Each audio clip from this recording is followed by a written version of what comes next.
então o anjo do Senhor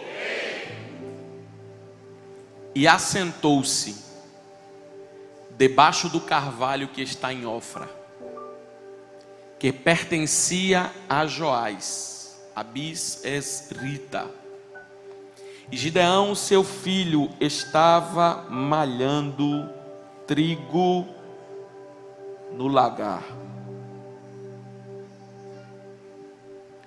para o salvar dos midianitas. E o anjo do Senhor lhe apareceu e disse: o Senhor é contigo, homem valoroso. Pai, aqui está a tua palavra, que não precisa de complemento, mas da revelação do teu Espírito. Fala conosco nessa noite. Nós precisamos ouvir a tua voz. É no nome de Jesus que nós oramos. E a igreja diz: amém. Sente aí, por favor.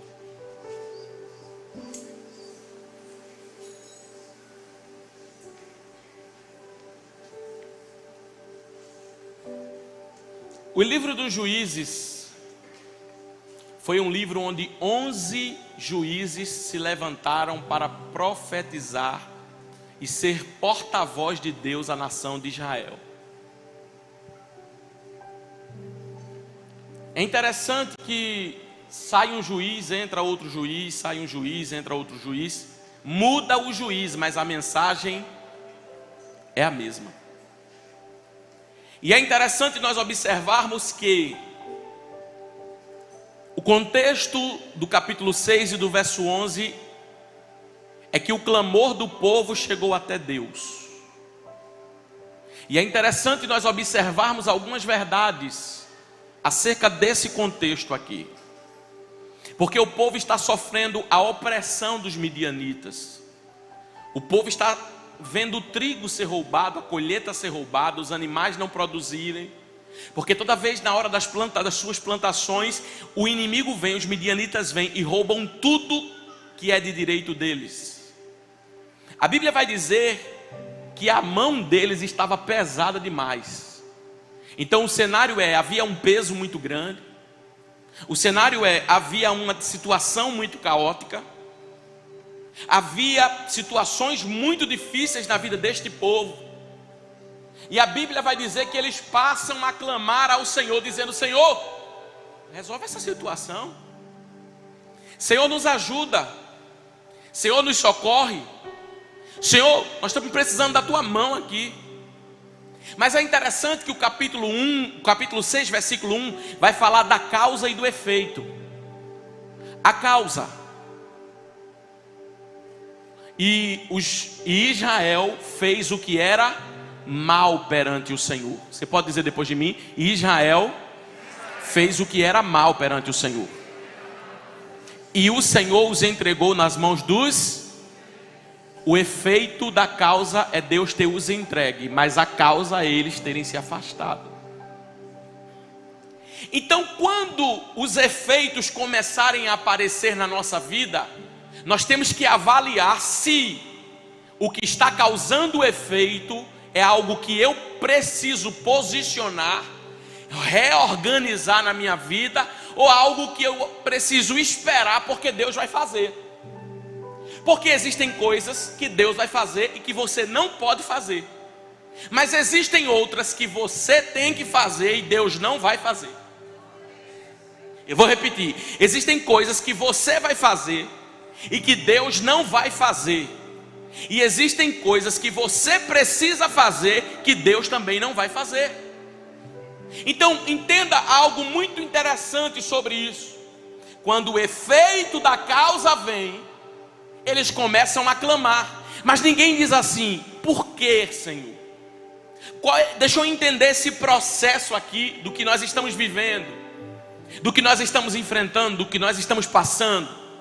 E é interessante que eles começam a clamar, mas após tanta coisa acontecer, após tanta guerra acontecer, a minha questão é: não poderia ter clamado antes? Quando a oração na nossa vida se torna objeto de troca ou de pedido, é porque nós estamos pobres espiritualmente. Porque a Bíblia vai dizer que a terra descansou por 40 anos. Quantos anos? Cuidado com o evangelho do conforto demais. Porque eles não se perderam quando estavam no aperto, se perderam quando estavam confortáveis. Então a terra estava descansando. Enquanto a terra estava descansando, eles estavam se afastando. Só que não é só no conforto que a gente precisa ter cuidado, é no conforto e na prova. Mas o conforto ainda mais. Porque se estamos na dificuldade, algo nos faz clamar. Vou orar por isso, vou clamar por isso. Então tem uma causa sempre nos empurrando para a oração. Mas se estamos no conforto, geralmente a nossa agenda aumenta no conforto. Geralmente no conforto aparecem mais amigos. E você começa a ficar sem tempo. Geralmente no conforto aparece muita coisa para você fazer. Uma agenda lotada para você. Porque o conforto chegou. Sempre vai ter o que fazer. No aperto você não tem nem para onde sair. Porque não tem o que comprar, não tem onde comprar. Quando fica confortável demais, você sai para comprar, você sai para fazer, você sai para relacionar. Você sai para ir no restaurante, você sai para fazer tanta coisa, relacionar com pessoas, em conversas. Então cuidado quando o conforto chegar. Porque eu profetizo que Deus vai levantar uma geração que quanto mais Deus nos der, mais Deus terá de nós. Aí a Bíblia vai dizer que eles estão vivendo esse tempo de opressão e começam a clamar ao Senhor. Interessante que o lógico era Deus dizer: chegou a resposta, chegou o milagre, eu vou agir. Mas sabe o que a Bíblia vai dizer? O Senhor respondeu. Pastor, qual foi a resposta de Deus para o povo? Deus enviou um profeta no meio deles. A resposta de Deus estava por trás de uma palavra profética. E a palavra de Deus foi, põe para mim na tela, capítulo 6, versículo 7. Quando Israel clamou,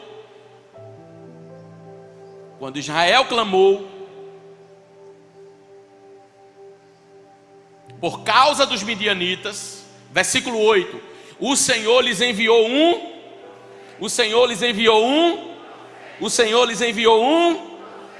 Aí olha o que Deus fala, diz assim, diz o Senhor: eu vos fiz subir, eu vos tirei da casa da servidão, eu vos livrei das mãos dos egípcios e da mão de todos quantos os oprimiam, os expulsei de diante de vós, e vos dei a sua terra.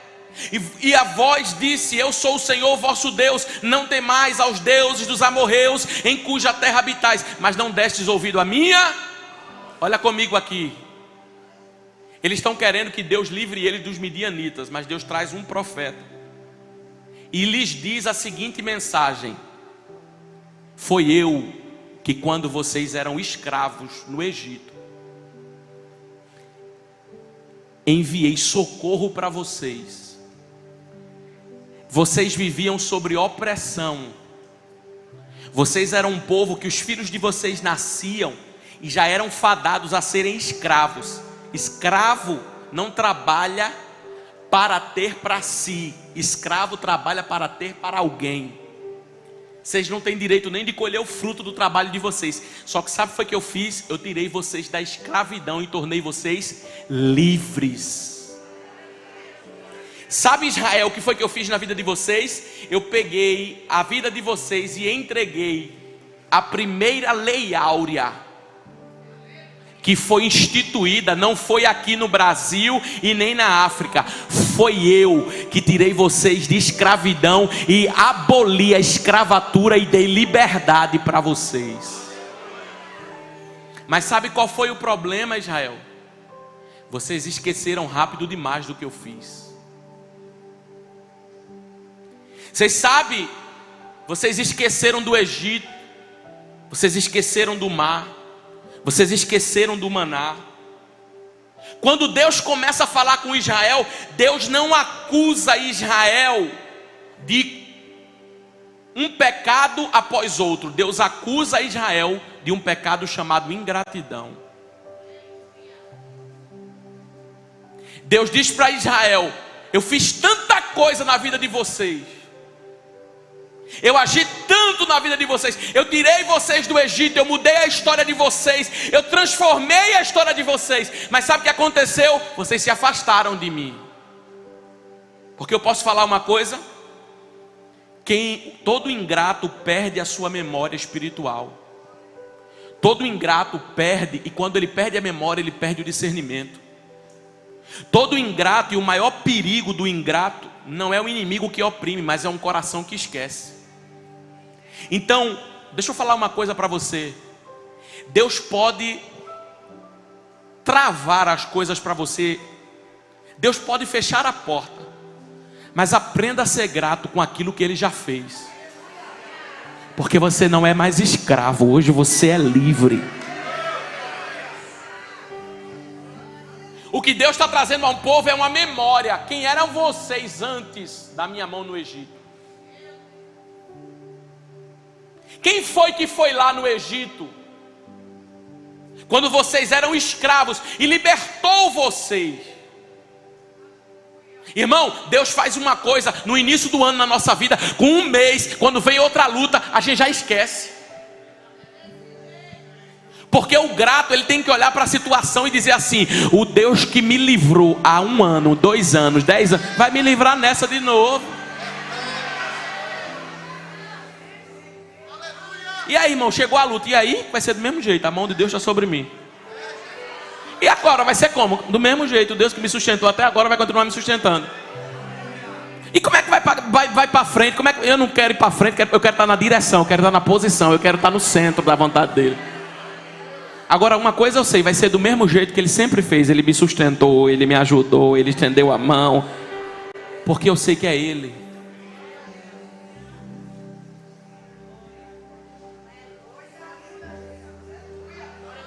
Deus estava ensinando um princípio ao povo: não esqueçam do que eu fiz.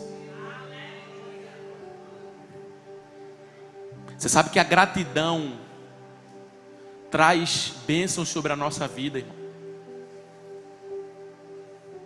10 receberam, mas só um voltou para agradecer. Sabe por quê? Porque depois que muitos conseguem o que querem, esquecem do que eram. Aí a Bíblia vai dizer que Deus olha para o povo e diz assim: não esqueça de quem você era, não. Não esqueça de onde eu te tirei, não. Não esqueça o que eu fiz na tua vida, não. Porque o grato, ele olha para a situação e ele sempre vai ter algo na sua vida. Ele sempre vai viver algo e diz assim: eu não mereço isso não. Mas isso não é a falsa, não é a modéstia, humildade nem humilhação. É porque ele sabe de onde Deus o tirou. Ele sabe que ele estava contando moeda um dia, e agora ele está contando cédula. E isso para ele já é muita coisa. Então, deixa eu falar uma coisa para você. Quando Deus se apresenta a Gideão, ele estava dizendo, quando Deus se apresenta para o povo, ele estava dizendo: não esqueçam do que eu já fiz na vida de vocês. Segunda coisa, a Bíblia vai dizer que Gideão estava malhando trigo nu. Gideão, me ajuda. Gideão estava malhando trigo no lagar. Todo mundo já sabe, já está cansado de saber. Inclusive eu perguntei para Deus: por que eu vou pregar essa mensagem de novo, Senhor? Todo mundo já sabe que lagar não é lugar de malhar trigo, que eira é lugar de malhar de trigo lá no alto, no vento. Que lagar é lugar que fica embaixo, lugar de pisar uva. Só que Deus falou comigo algo, e não é sobre performance, é sobre aquilo que Ele quer falar. Então, Gideão está, olha comigo o cenário: os midianitas estão roubando o trigo, os midianitas estão atacando, eles estão vivendo uma guerra, mas a Bíblia diz que o povo está escondido nas cavernas. Só que Deus encontrou um com uma postura diferente. Porque o que vai diferenciar pessoas não é a etnia, não é a cor dos olhos, não é a classe social, é a posição que toma diante das situações. Deus olhou para o povo e viu o povo se escondendo nas cavernas.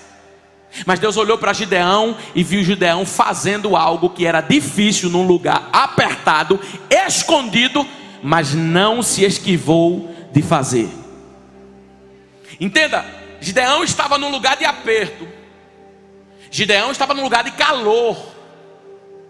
A eira tem vento, o lagar é calorento. Gideão estava escondido, malhando trigo no lagar durante 7 anos. No mínimo cansado mentalmente, no mínimo cansado fisicamente. É nesse cenário que Deus aparece. O anjo não apareceu, e a Bíblia diz que foi o anjo do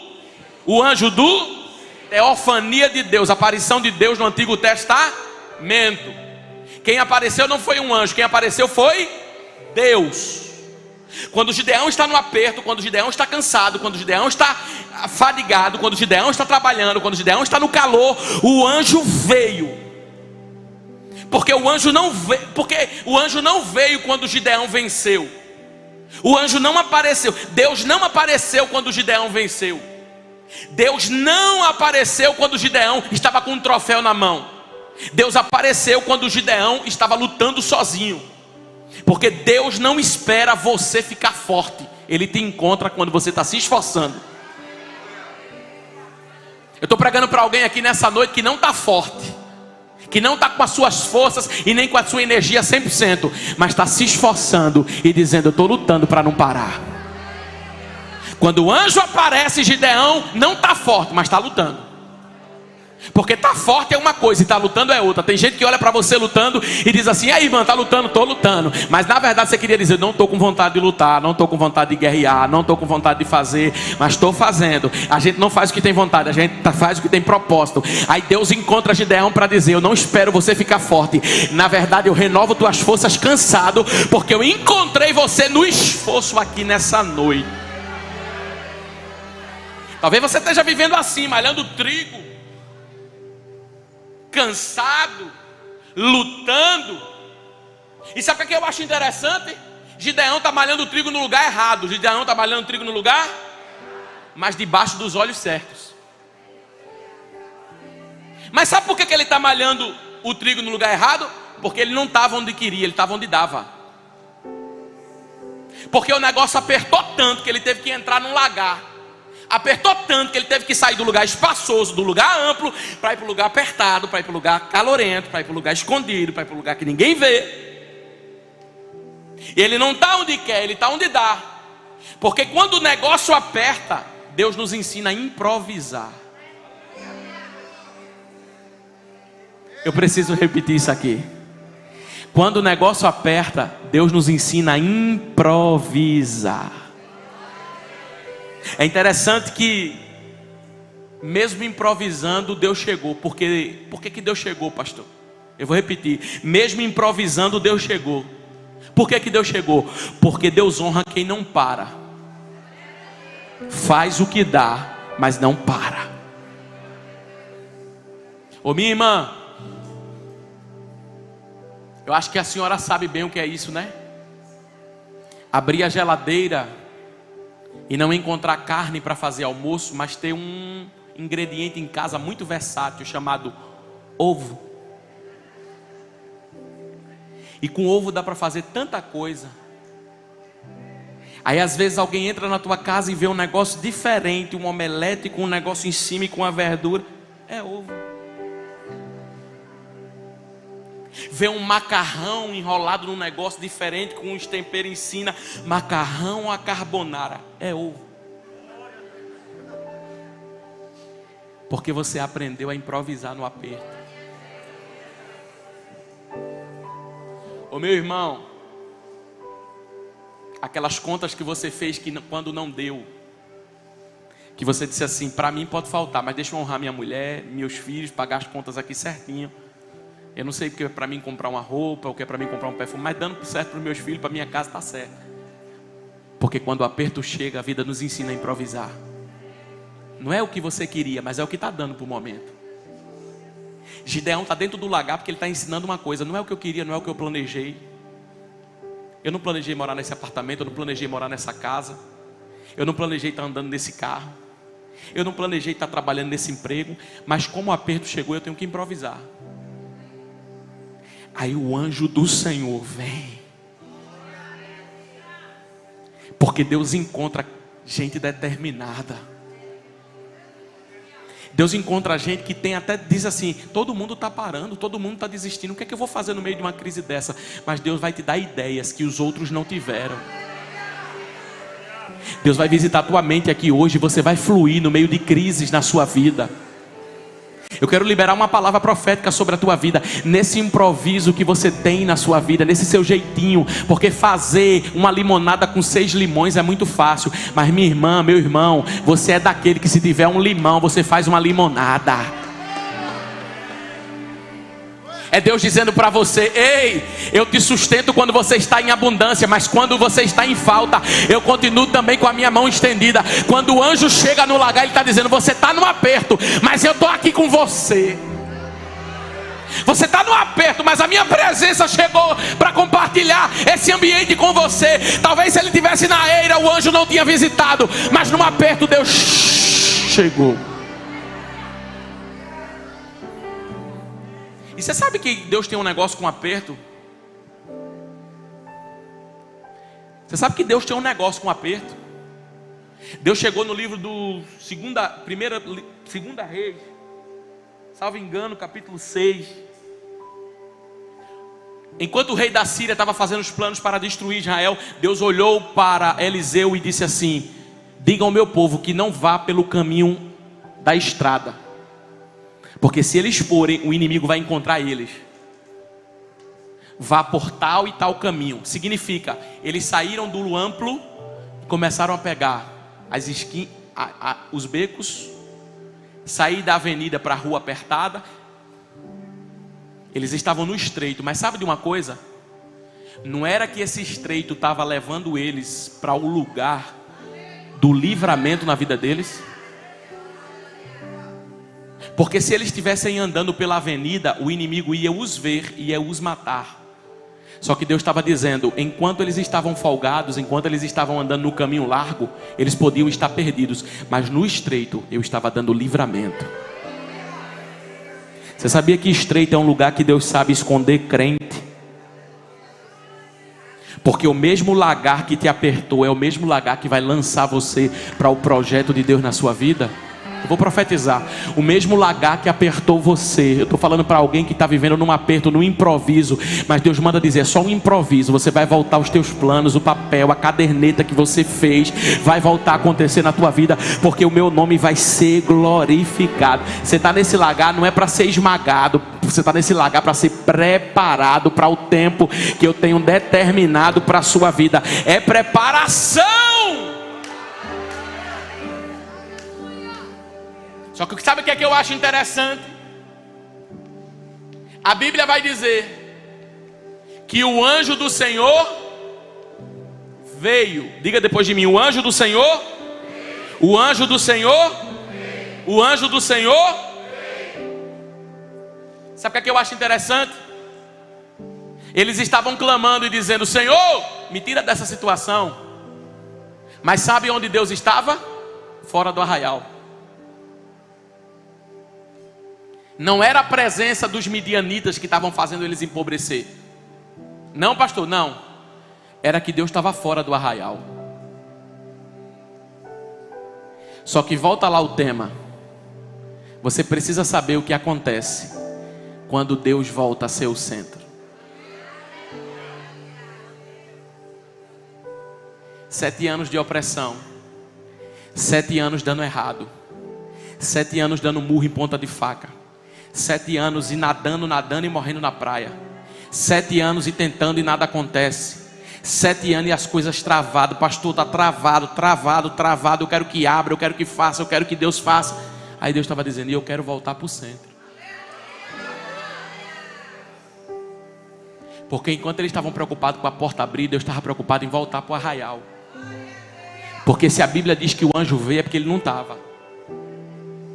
Há uma geração que está preocupada pedindo a Deus: Senhor, me livra do midianita, mas está esquecendo de dizer: Senhor, volta para o centro. Deus te trouxe nessa semana profética, nesse terceiro dia, para dizer para você: não é sobre presença de Midianita, é sobre a minha presença que está ausente do centro. Você está se preocupando tanto com porta, está se preocupando tanto com chave, está se preocupando tanto com o que vai acontecer, que está esquecendo onde é que eu estou na tua vida. Mas eu quero voltar a ser o centro, porque a Bíblia diz que quando o anjo veio, quando ele chega, a viúva de Naim está saindo no cortejo, mas a Bíblia diz: e chegando ele em Naim. A questão não era aquilo que estava acontecendo, a questão é que Deus não estava no centro. E nessa noite Deus está dizendo: eu procuro uma igreja que queira me colocar no centro. Porque o anjo quer se assentar no carvalho que está em Ofra e dizer: Gideão, deixa eu conversar com você uma história aqui. Deus não quer abrir uma porta, Deus não quer fazer só um milagre na nossa vida.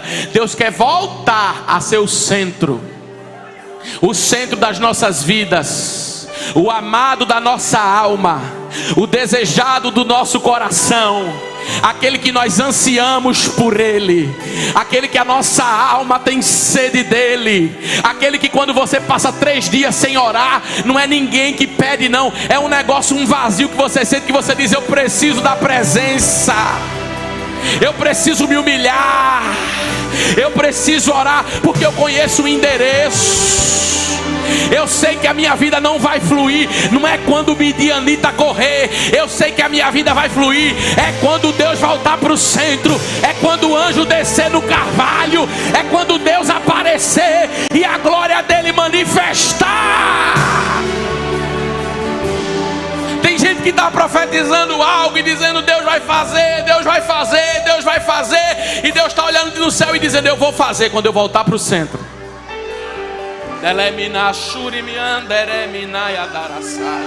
Eita, que eu estou sentindo graça de Deus aqui.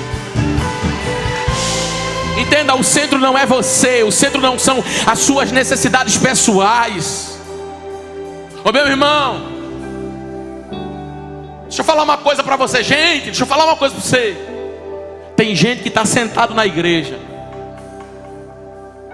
tem gente que está ouvindo a palavra, mas tem uma venda nos olhos espirituais dele, que ele não consegue despertar para o fogo que o irmão do lado dele está vivendo.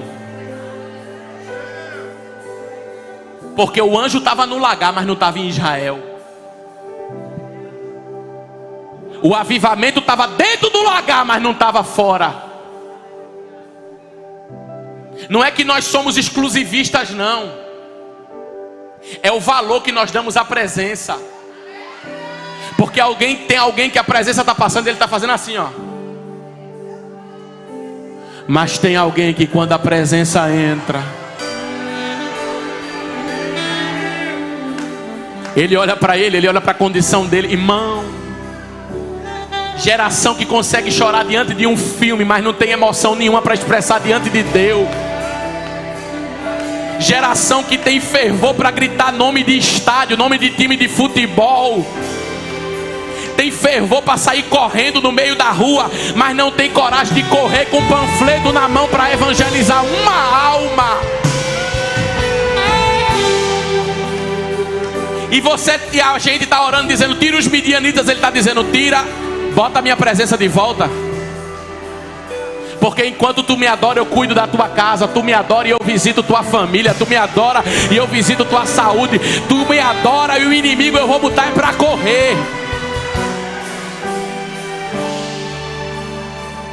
Geração que tem tempo para tudo, mas para as coisas de Deus não tem.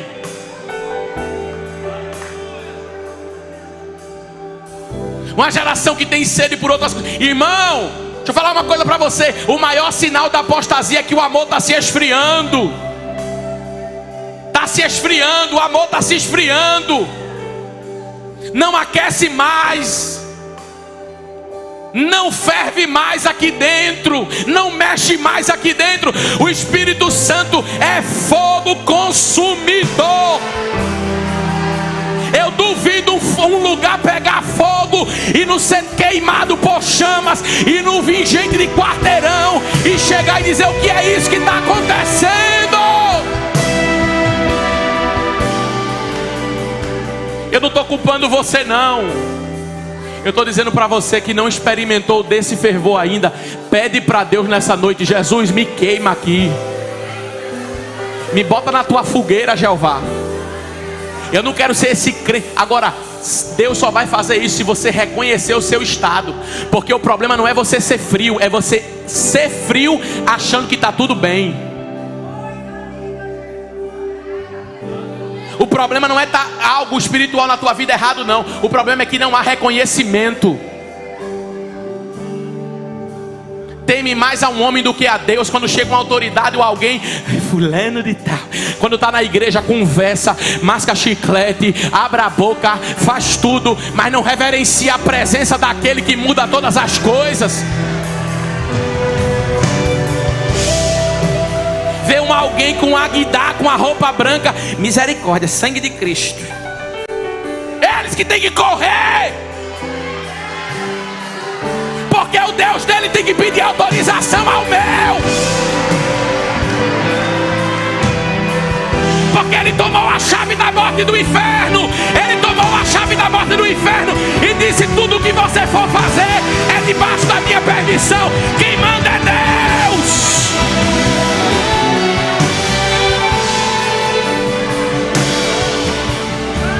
Eu sonho com a igreja que tem sede em adorar e não está preocupada com a hora do relógio, com minutos que está passando. Deus vai nos tomar aqui em adorações de 40 minutos, de 50 minutos, porque a glória dele precisa voltar. O anjo quer descer no carvalho de Ofra hoje.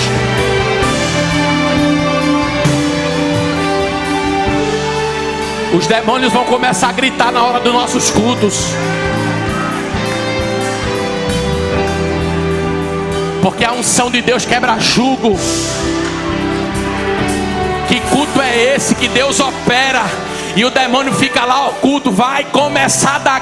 Não se espante quando cair do seu lado, não, porque Deus vai trazer um fogo tão grande. Que presença que não for presença de Deus vai sair.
Quando o anjo vem, acontece isso mesmo.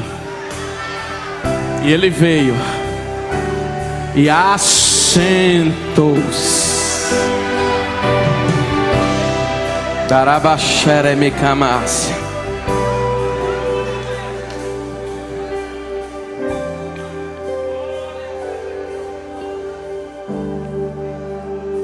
Melhor do que orar pedindo para Deus tirar os midianitas é orar para Deus voltar para o centro.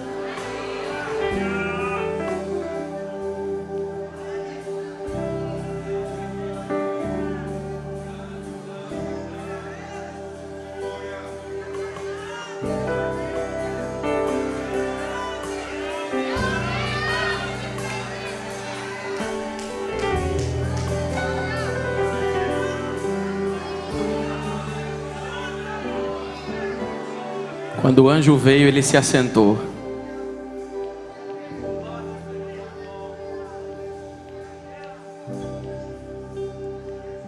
Sabe que quando o anjo se senta, ele se assenta na torre da observação. Quando Deus se assentou, ele estava observando o cenário antes de aparecer. Deus está nos observando. Ele sabe todos os passos que nós demos hoje, o que pensamos, o que falamos, o que a gente não abriu a boca, mas chegou no nosso pensamento. Quando ele chegou, ele apareceu, ele sentou. Enquanto a nação de Israel estava inquieta, o anjo se assenta para ensinar uma coisa. Só se assenta na inquietação quem tem um governo. Quando ele se assenta, ele aparece. Quando ele aparece, ele libera uma palavra: o Senhor é contigo. Vai nesta tua, porque eu estarei contigo, e tu vencerás os midianitas como se fosse um homem só. Pronto, acabou. Acabou, pastor? Acabou. Uma conversa de Deus com Gideão mudou o cenário de uma nação. Agora imagina se a gente está no aperto e não deixa que a preocupação roube a nossa adoração. Imagina se a gente está no aperto e faz desse momento difícil um momento de mais intimidade e mais comunhão com Deus. A nação, 7 anos os midianitas roubando, 7 anos os midianitas saqueando. Aí Deus chegou com uma conversa para Gideão: varão valoroso, o Senhor é contigo, e tu vai vencer como se fosse um homem só. Pronto, acabou. Pastor, no meio de tanta dificuldade, uma conversa só. É por isso que Mateus 6 é poderoso. 6:9. Tu, quando orares, entra no teu quarto, fecha a tua porta, porque uma conversa de Deus com você e de você com Deus pode fazer Deus mudar a história de uma nação.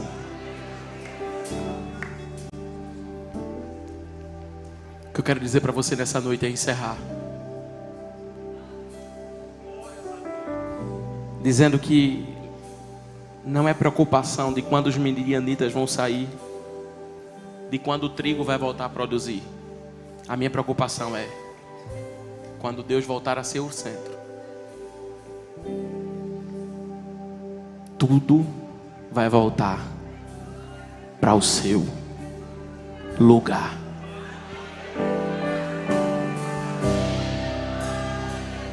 Quando Deus libera a palavra para o povo, Ele estava dizendo: está tudo desorganizado, os midianitas bagunçaram muito, fica tranquilo, eu voltei para o centro, eu estou no carvalho, e eu estou dizendo, vou colocar eles para correr. Eminência. Fica tranquilo que essa intimidade que você está gerando comigo vai colocar o que está fora do lugar na tua casa, na tua família, na tua vida financeira. Só me adora, só mergulha. Ande, rei, me assure. Eita, Jesus está aqui presente. Só exalta o meu nome, só me glorifica, só me adora, só me adora. Salmo 34:4 para encerrar com a bomba no inferno. Salmo 34:4, sabe o que é que o salmista diz? Busquei o quê? Busquei ao Senhor, e Ele me respondeu e me livrou de todos os meus. Não peça primeiro para livrar dos temores. Primeiro busque, que quando você estiver na busca e Ele voltar para o centro, os teus temores serão visitados, as tuas lágrimas serão enxutas, o teu choro será convertido em alegria, porque Deus no centro vai colocar tudo no seu devido lugar. Levante a mão para adorar, levante a mão para adorar, levante a mão para adorar. Derebe calavada, caia da camute, quemidore, bequemívia, ribicovia, daragaste, ó reverência. Eita, que Jesus está descendo aqui na casa. Recebe variedade de línguas estranhas. Tu vai falar uma língua que nunca falou. Não, é língua estranha do céu, é fogo consumidor. Recebe, recebe, recebe, recebe, recebe, recebe, recebe, recebe, recebe, recebe.